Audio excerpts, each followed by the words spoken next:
한국 점유율을 50% 이상으로 끌어올리겠다. 현재 중국에서 한국에 대한 각종 수출 규제 이후에 엄청난 후폭풍이 난 상황으로 전해지고 있습니다. 바로 미국이 나선 것인데요. 미국은 이번 일로 인해 궁극적으로 중국을 공급 체인에서 빼버린다는 계획이고, 이것을 한국에서 생산되는 자원을 통해서 실행할 것임이 알려지고 있습니다. 중국에서는 매우 당황했다고 하는데 현재 중국은 미국과 잘 해보려고 하기 때문입니다. 또한 자원 문제에서 한국이 중국을 대신한다는 것은 언뜻 생각하기 어려운 문제이기도 합니다. 중국은 영토도 넓고 자원 대국이지만 한국은 전혀 그렇지 않기 때문에 미국의 주장에 의문이 가는데요. 현재 왜 이러한 일이 생겼으며 중국에서 무엇 때문에 이런 후폭풍을 맞게 되는지 살펴보도록 하겠습니다.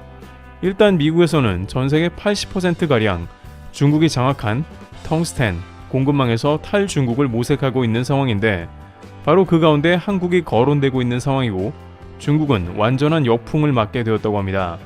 일단 텅스텐은 우리가 일상에서 많이 사용하고 있는 제품에 들어가는 필수적인 자원인데, 최근 이 텅스텐을 둘러싸고 세계적으로 큰 변화가 일어나고 있는 상황이었죠.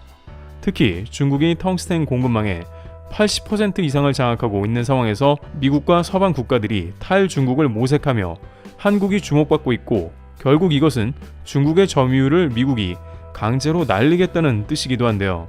일단 텅스텐이 왜 이렇게 중요한지부터 살펴봐야 하는데요. 텅스텐은 다이아몬드만큼 단단하며 에너지 밀도가 높은 광물인데, 무기류, 자동차, 반도체, 전기차 배터리, 절단 기계 등 다양한 산업에 필수적으로 사용되고 있습니다. 특히 반도체 제조업체인 엔비디아와 TSMC도 텅스텐을 필요로 하는 주요 기업들인데, 이렇게 중요한 자원이기 때문에 텅스텐의 공급망은 세계 경제와 안보에 큰 영향을 미치게 되죠. 미국은 일찌감치 2022년 입법을 통해 2026년부터 군사장비에 중국산 텅스텐 사용을 금지하기로 했는데, 지난 5월에는 텅스텐에 대한 관세를 인상했으며 유럽연합 집행위원회도 지난해 중국산 탄화 텅스텐에 대한 관세 조치를 5년 연장하기로 결정하기도 했습니다. 이러한 조치들은 텅스텐의 공급망을 다변화하고 중국 의존도를 줄이기 위한 움직임입니다. 결국 최근 텅스텐 가격은 공급이 제한적인 가운데 수요가 늘어나면서 최고 수준을 기록하고 있는데요. 관계자들은 미국과 유럽에서는 공급 업체들에게 중국과 무관한 공급망을 요구하고 있다고 설명하면서 미국의 텅스텐 재고가 빠르게 소진되면서 미국이 12에서 18개월 안에 순수출국에서 순수입국으로 바뀔 것이라 했죠. 실제 미국 내에서 텅스텐 생산 능력을 갖춘 업체는 6곳뿐이며 2015년 이후 자국 내에서 텅스텐을 생산하지 않고 있기 때문에 향후 수입이 불가피한 겁니다. 시장에서는 중국이 텅스텐 공급망의 80% 이상을 지배하고 있다고 밝혔는데, 그러나 중국도 생산 비용 상승에 따라 북한과 미얀마 등지에서 텅스텐을 수입하고 있다고 합니다. 바로 이러한 상황에서 중국 외 지역의 텅스텐 관련 기업들이 한국을 주목하고 있는 것이죠. 버크셔 해서웨이가 지분을 100% 소유한 IMC 그룹 자회사 IMC 앤드밀은 지난 2월 대구시와 1,300억 원 규모의 투자 협약을 맺고 반도체 특수가스를 만드는 데 필요한 텅스텐 분말 제조 시설을 만들기로 했는데요.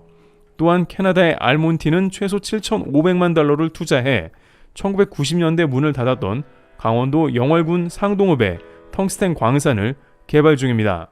이 광산이 연내 가동을 목표로 하고 있으며 중국을 제외한 세계 텅스텐 공급의 절반을 담당할 가능성도 있습니다. 중국의 지역에서 텅스텐 공급망을 구축하려는 노력은 여전히 쉽지 않은 상황이죠. 여러 프로젝트가 오래전부터 거론되었지만 지지부진한 상태로 미뤄지고 있는 경우가 많습니다. 예를 들어 미국과 유럽에서 중국을 대체할 텅스텐 공급망을 구축하려는 계획들이 수년간 추진되고 있지만 아직 뚜렷한 성과를 내지 못하고 있습니다. 이러한 가운데 중국은 이러한 움직임에 대해 맞대응하지 않고 있는데요. 중국은 최근 발표한 히토류 관리 조례에 텅스텐 관련 내용을 포함하지 않았으며, 허야둥 중국 상무부 대변인은 지난달 미국의 텅스텐 관세 발표에 맞불 조치를 내는 대신 관세 철회를 촉구했습니다. 이에 관해 관계자들은 텅스텐을 둘러싼 무력 과시가 없을 것이라면서 중국은 긴장 고조를 원하지 않기 때문에 관세 문제를 못 본 척하고 있다고 덧붙였습니다. 결국 그 가운데 한국이 떠오르게 된 것이죠. 한국이 주목받는 또 다른 이유는 한국의 기술력과 인프라라고 할 수 있습니다. 한국은 반도체, 자동차, 전기차 배터리 등 다양한 산업에서 세계적인 경쟁력을 갖추고 있습니다.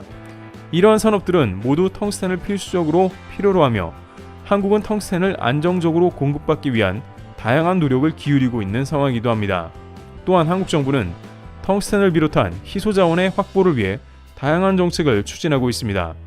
예를 들어 한국광물자원공사는 해외 자원 개발을 적극적으로 지원하고 있으며 민간 기업들도 해외 자원 개발에 적극적으로 참여하고 있습니다. 이러한 노력들은 한국이 텅스텐 공급망에서 중요한 역할을 할 수 있도록 도와주고 있습니다. 물론 중국의 80% 공급량을 한국이 단번에 따라갈 수는 없으며 잔여 물량에서 절반을 채우는 게 단기 목표이나 결국에는 전 세계 수요가 한국에 몰리게 되면서 점점 중국의 점유율이 줄어들게 되는 동시에 중국은 안 그래도 좋지 않은 상황에 원자재 판매 감소 등 여러 가지 이중고를 맞게 된다는 사실입니다.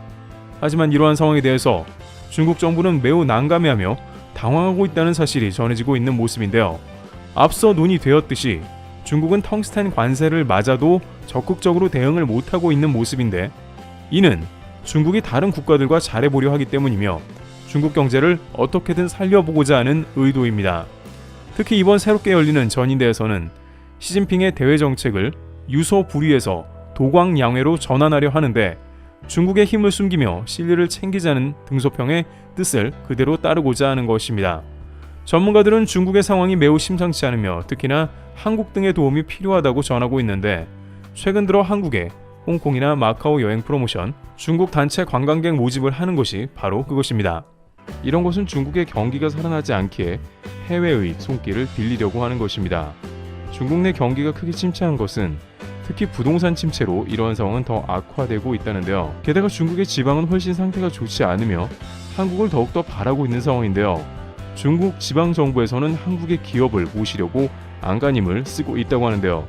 실제 지방경제가 활성화되지 않자 중국의 중앙정부에서는 현재 인프라 확충을 하려고 합니다.